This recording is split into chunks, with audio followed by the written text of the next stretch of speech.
Please welcome businessman and Executive Vice President of the Trump Organization, Donald J. Trump, Jr.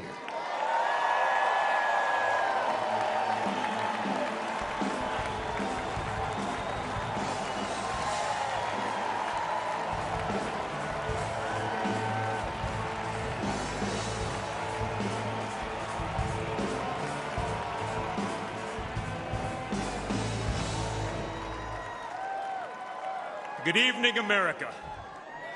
Before I begin my remarks, I'm going to do something a little uncharacteristic. A Trump is going to give up the microphone.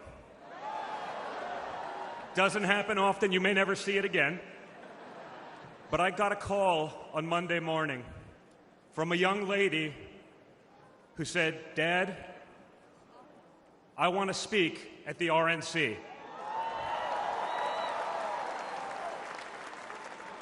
I want to speak at the RNC because I want America to know what my grandpa is actually like.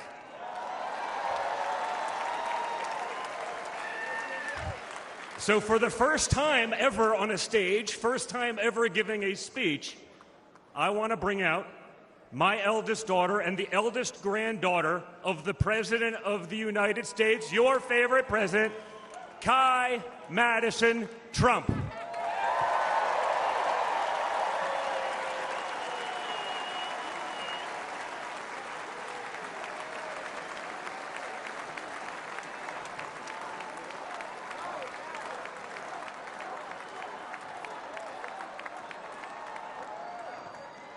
Hi, everyone.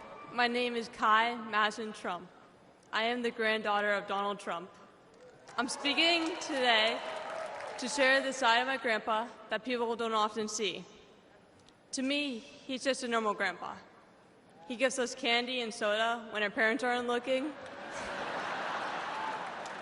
He always wants to know how we're doing in school. When I made the high honor roll, he printed it out to show his friends how proud he was of me.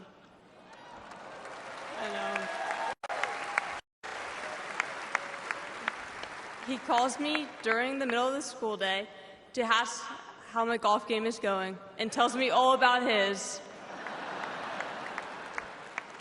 But then I have to remind him that I'm in school and I'll have to call him back later.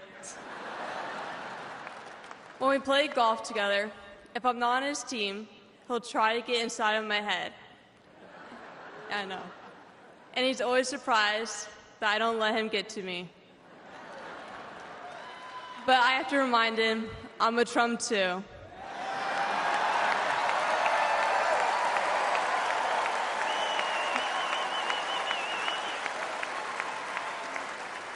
Even when he's going through all these court cases, he always asks me how I'm doing.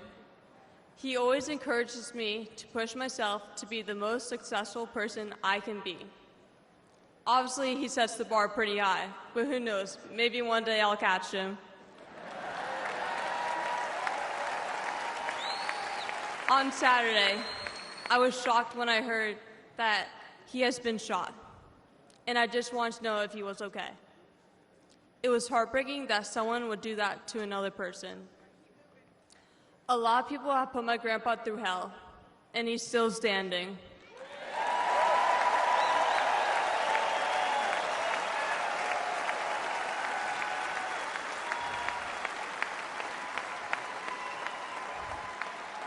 Grandpa, you are such an inspiration, and I love you.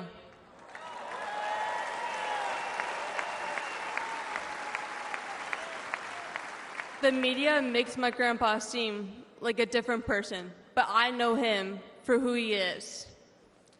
He's very caring and loving. He truly wants the best for this country, and he will fight every single day to make America great again. Thank you very much.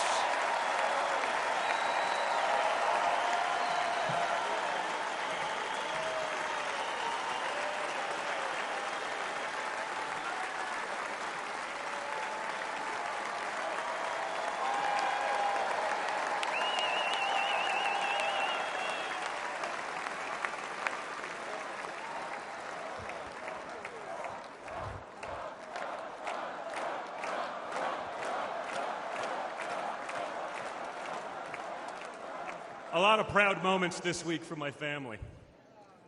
Thank you again, guys. Really appreciate that. That's not easy. That's the first time. I mean, this is what we call a large crowd for a speech, so incredible work, Kai. Now, back to business. Guys. Thank you, sir. Tonight we gather here in Milwaukee at one of the most crucial moments in American history.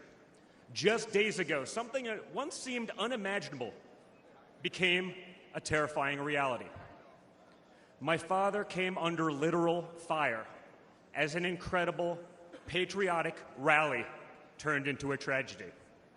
On a field in Butler, Pennsylvania, a brave firefighter died. Others were injured, and as those bullets rained down, we came millimeters away from one of the darkest moments in our nation's history. But we did lose an American hero that day. We wish that he were with us tonight. But his memory will live on forever in the hearts of his family, his community, and the nation that he loved.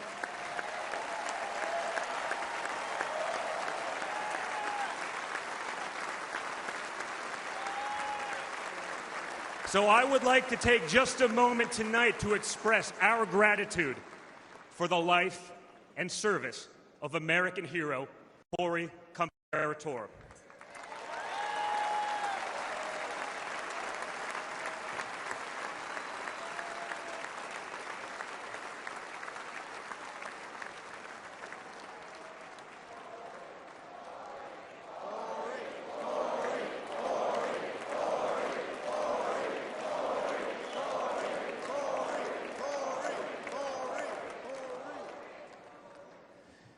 They say you can't truly know how you'll respond in a moment of danger until you're actually confronted with it.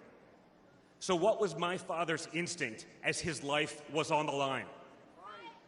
Not to cower, not to surrender, but to show for all the world to see that the next American president has the heart of a lion.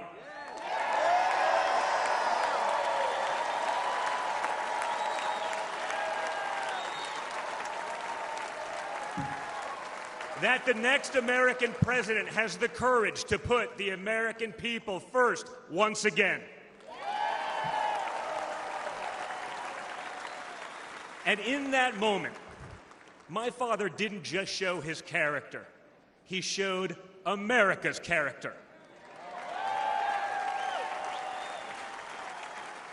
When he stood up with blood on his face and the flag at his back, the world saw a spirit that could never be broken.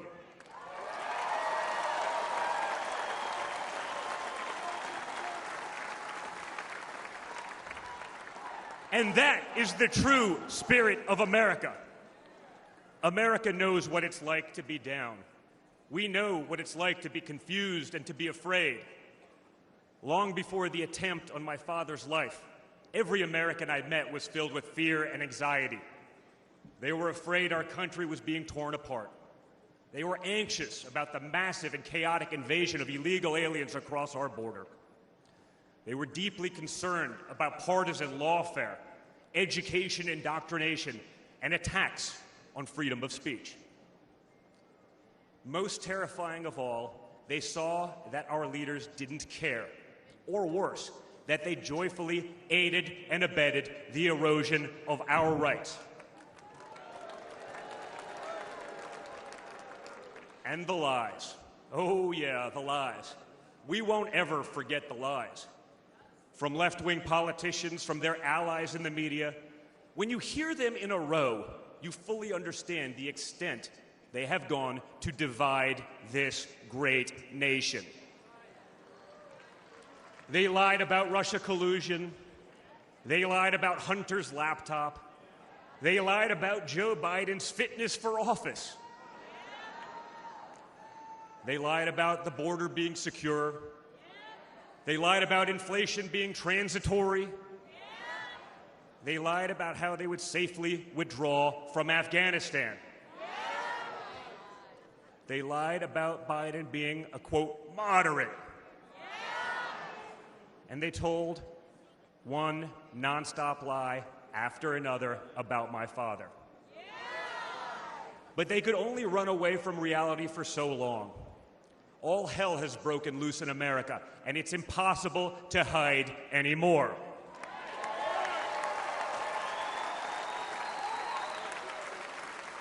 Remember Build Back Better? Instead, we got broke, bumbling Biden. Nothing is built, nothing is back, and nothing is better.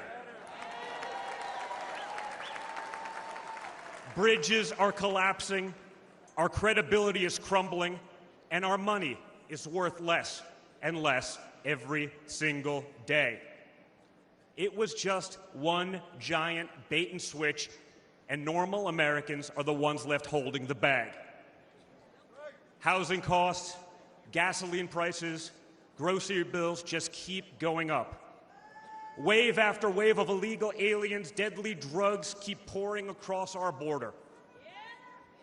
Meanwhile, pro-crime district attorneys have turned our cities into giant crime zones. They've turned criminals into victims, prosecutors into criminal defense attorneys, and police into public enemies. Left-wing activists are pretending to be educators, teaching our kids that there are 57 genders, but they can't even define what a woman is. On one hand, they think free speech protects their right to expose your children to explicit drag shows. On the other hand, they want to put you in jail for making a meme. It's like the entire world has been turned upside down. Does any of this sound like a country that's going in the right direction? And honestly, who is actually running the country anyway? It's obviously not Joe Biden. So who are they asking us to elect? Seriously, who's running things? Does anyone really know? Is it Jill? Is it Hunter? Barack Obama? Maybe it's the ghost of Corn Pop.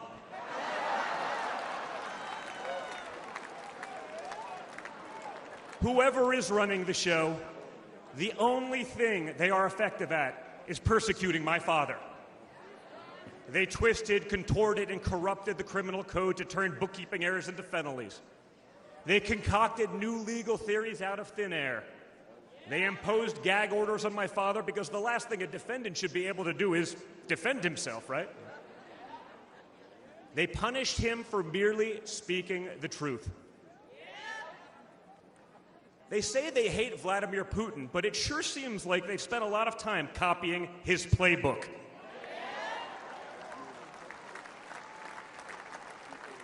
In this country, we don't criminalize political differences. We debate them. We vote on them. But we don't make you choose between picking a party or picking a jail cell.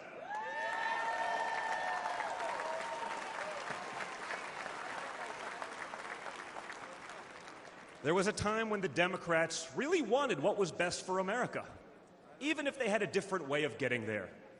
It was the party of Franklin Roosevelt, John F. Kennedy, Martin Luther King Jr. You may have disagreed with that party, but at least you could respect it. But this new extreme Democrat Party, they want us to somehow believe that the only way forward is going backwards, where hiring decisions are based solely on race, where justice is only for those with the right opinions, where streets are a luxury only for the elite, where economic opportunity exists only when you know the right people. Right now, the America we all grew up with, the America that we love, feels like an old photograph where you sit down with your children and tell them what life used to be like. You look back at that America and remember a country that was confident and proud, an America that knew who it was and what it stood for. And it could all feel like a distant memory. Somewhere along the way we stumbled. somewhere along the way, we lost ourselves. But we can't live on nostalgia. Yes, America was great, but our greatest days are yet to come.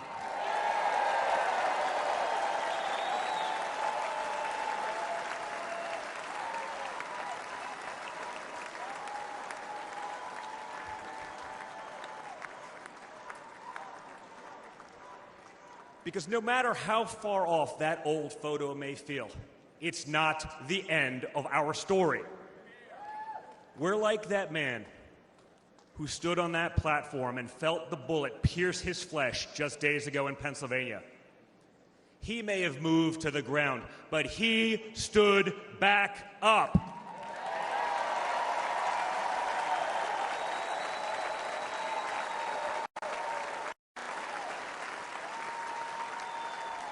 And when he did, my father raised his fist into the air. He looked out at the crowd, and what did he say?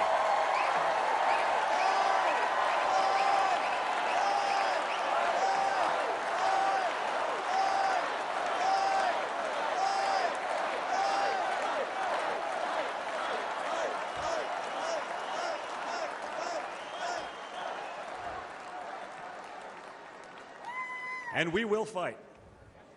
We will fight. We will fight with our voices. We will fight with our ideas. And on November 5th, we will fight with our vote.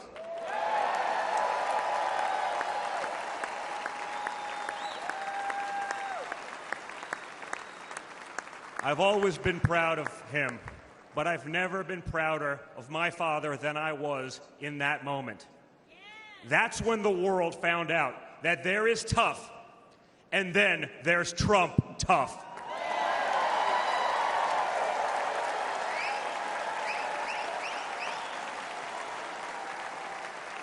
And the good news is, America is Trump tough.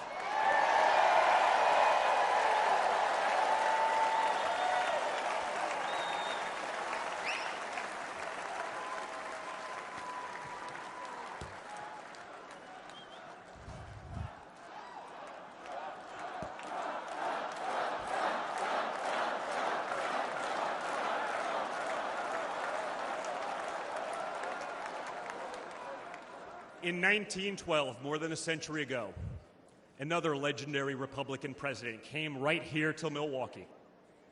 At a political rally less than 1 mile from where we stand tonight, Teddy Roosevelt was struck by a would-be assassin's bullet. But he didn't quit either. He finished his speech and he kept fighting.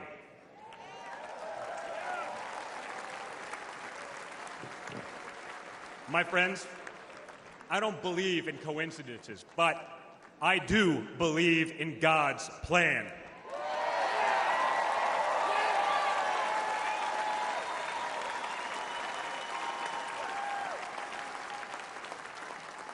Today, Teddy Roosevelt's man in the arena has a name, and it's Donald J. Trump.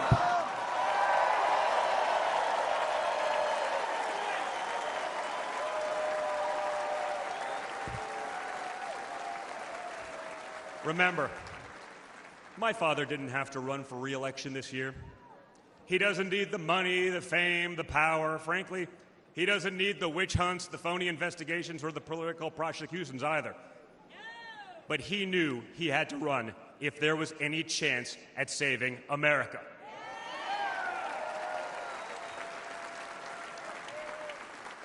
He's not doing it for himself. He's doing it for everyone here tonight, for everyone watching at home.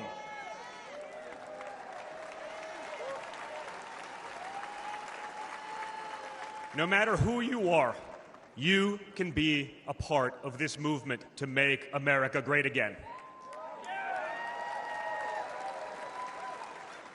Look at me and my friend J.D. Vance, a kid from Appalachia and a kid from Trump Tower in Manhattan. We grew up worlds apart, yet now we're both fighting side by side to save the country we love. And by the way, J.D. Vance is going to make one hell of a vice president.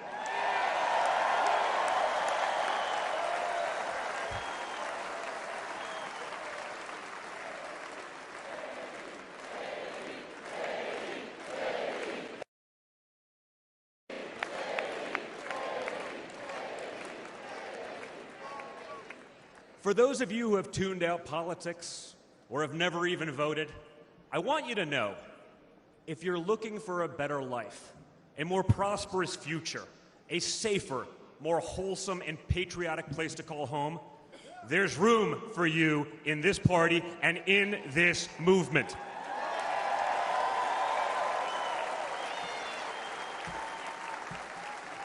In fact, you're the ones who matter most of all. My father has always said that the people he gets along with best are the people who really work for a living.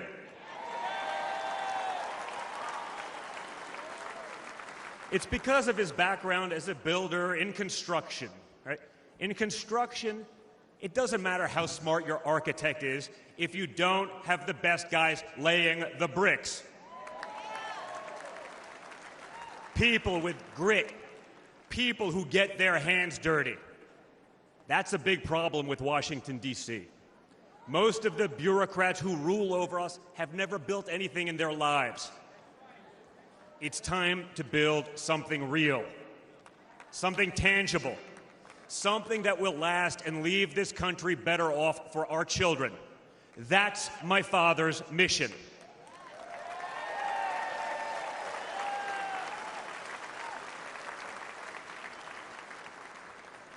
This November, we have a choice. It's a choice between one team that wants to build this country up and another that wants to tear this country down. It's a choice between people who are proud of America and people who are ashamed of America. And ultimately, it's a choice between America last and America first.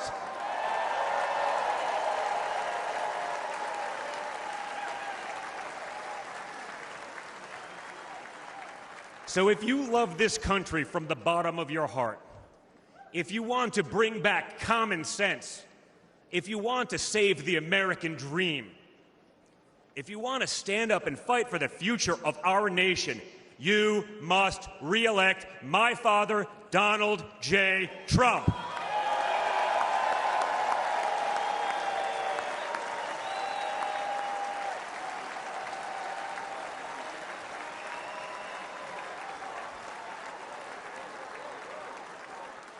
Together, we will make America great once again. Thank you. Thank you, Wisconsin.